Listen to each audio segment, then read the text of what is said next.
nama saya Fani Aditya dari kelas HK21B1 Prodi Ilmu Hukum Universitas Pelita Bangsa dengan NIM 4410122. Di sini saya akan mengulas tentang apa sih yang dimaksud dengan hukum tata negara itu.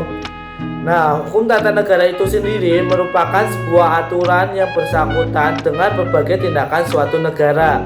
Indonesia bukan satu-satunya negara dengan sistem tersebut. Di antaranya diistilahkan juga dalam bahasa Inggris yang disebut constitutional law. Sementara itu di negara Belanda penyebutannya sebagai staatskracht.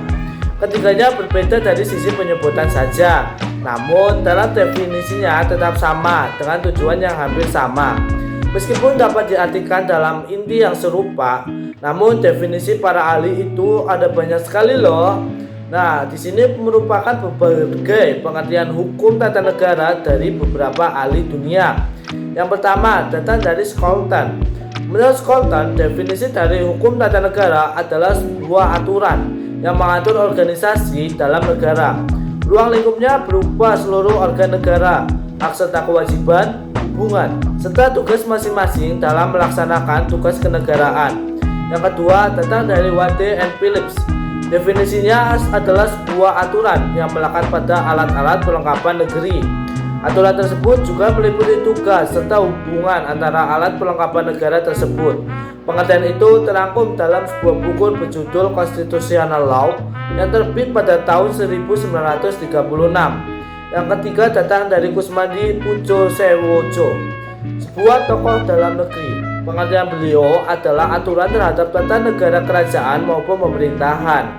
Hukumnya menunjukkan atasan maupun bawahan serta adanya hierarki atau tingkatan tertentu. Selanjutnya, definisi hukum tata negara menurut Kusmandi juga menyinggung wilayah hukum masyarakat tersebut. Nantinya akan menunjukkan perlengkapan dari masyarakat tersebut. Yang keempat datang dari McIver. McIver membedakan negara dengan masyarakat. Ia mendefinisikannya sebagai sebuah organisasi. Adapun hukum tata negara yang didefinisikannya oleh beliau menyangkut urusan organisasi dalam masyarakat tersebut. Yang kelima datang dari Van der Voort. Van der Voort juga mendefinisikannya sebagai aturan-aturan dalam berbagai badan sesuai kepentingannya masing-masing. Aturannya tersebut berkaitan dengan wewenang dan hubungan antar badan dengan individu di dalam suatu negeri. Yang keenam datang dari Apeldoorn. Inti pendapat Apeldoorn adalah menyebutkan bahwa hukum dalam negara merupakan sebuah aturan yang berhubungan dengan administrasi suatu negeri. Pengertiannya bisa dalam bentuk sempit maupun luas.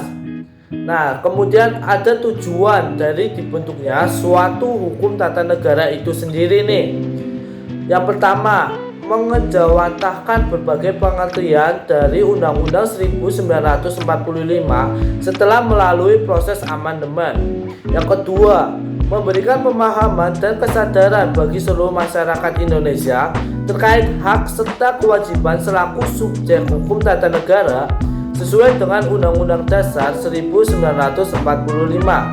Yang ketiga, memberikan bantuan pemahaman kepada para pemula dalam meresapi ruang lingkup pengetahuan terkait hukum tata sebuah negara yang tepat. Yang keempat, membuat seluruh masyarakat Indonesia akrab dengan teori dan implementasi dari hukum tata negara di Indonesia.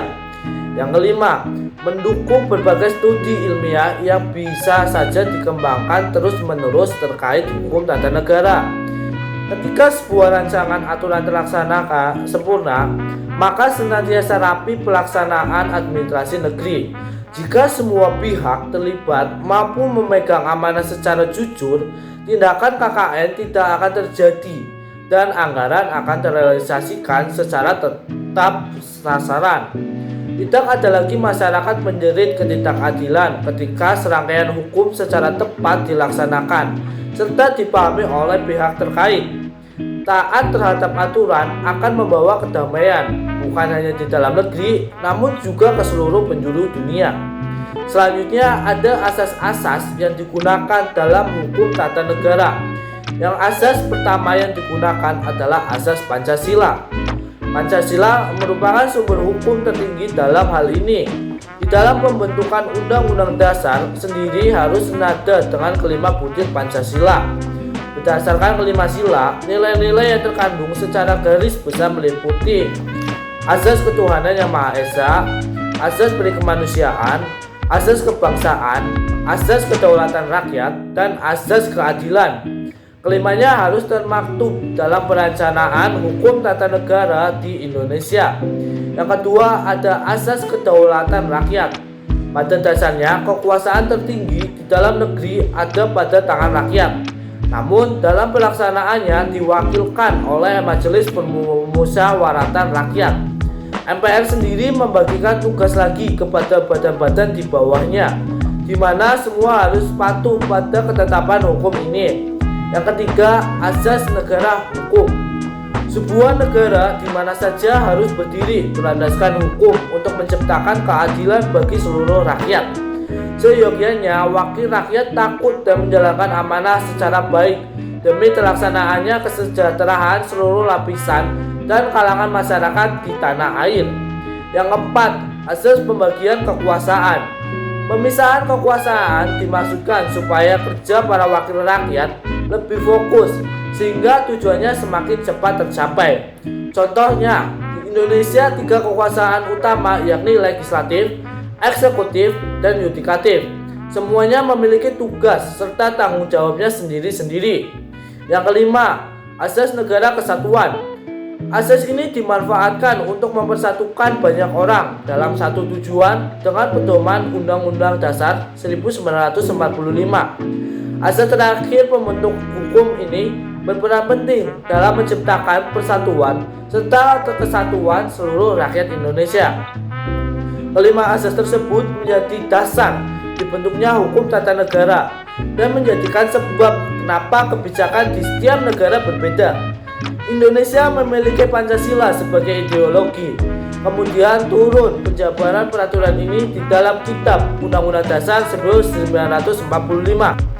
Selanjutnya, di sini saya akan berbagi contoh implementasi hukum tata negara. Yang pertama, ada seorang bupati terpilih di daerah X yang ternyata belakangan diketahui merupakan warga negara asing.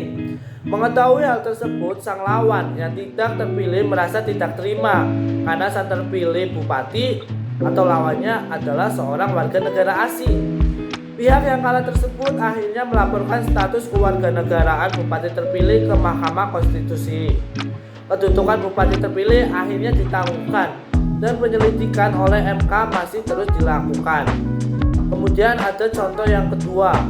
Seorang warga negara asing ditemukan membawa berkilo ganja di salah satu bandara internasional di Indonesia. Berdasarkan penyelidikan terbukti bersalah dan terancam hukuman penjara selama 20 tahun. Namun seiring peradilan berjalan, tersangka tersebut digerasi sehingga hukum menjadi 15 tahun. Tapi kemudian dilakukan banding dan akhir lamanya waktu hukuman ditambah lagi menjadi 5 tahun. Artinya tetap 20 tahun kurungan penjara. Tidak lama kemudian tersangka memohon gerasi kepada presiden dengan alasan depresi dan hidupnya terancam di lapas. Presiden akhirnya mengabulkan permohonan tersebut. Kemudian tersangka dibebaskan 2 tahun setelah permohonan dibuat serta dideportasi ke negara asalnya. Kurang lebih seperti itu penggambaran tentang hukum tata negara.